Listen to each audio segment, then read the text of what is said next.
सुनो हमर बाप रे चंद्र बंसी जी से पंगा मोल ले बा गलती त हमरो रहे। सुनो हमर बाप रे चंद्र बंसी जी से पंगा मोल ले बा मारे जब लगले वो करके हमरा नंगा माई माई बाबू बाबू चिल्लावे लागला मारे जब लगले वो करके हमरा नंगा माई बाबू बाबू चिल्लावे लागला।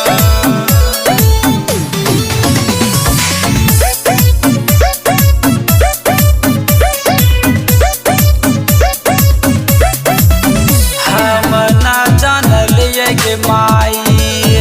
कर लिखल इतिहास गे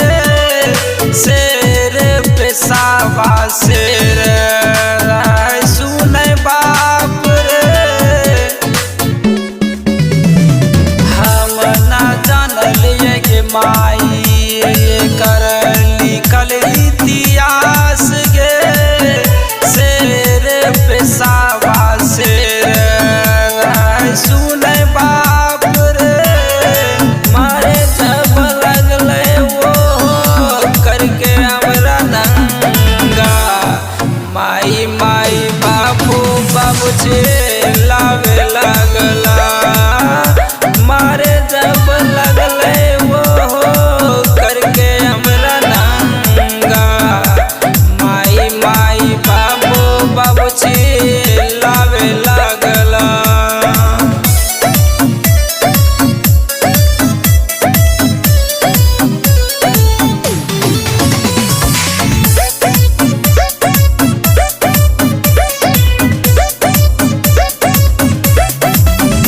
चंद्र बंसी जी करल दिमाग लगे किसी का जो भी एक रस पंगाली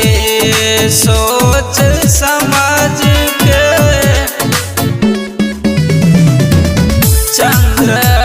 बंसी जी के रहल दिमाग लगे किसी का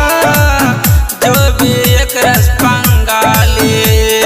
सोच समझ के मारे जब लगले वो करके हमरा दंगा माई माई बाबू बाबू चिल्लावे लागला मारे जब लगले वो करके हमरा नंगा माई माई बाबू बाबू चिल्लावे लागला।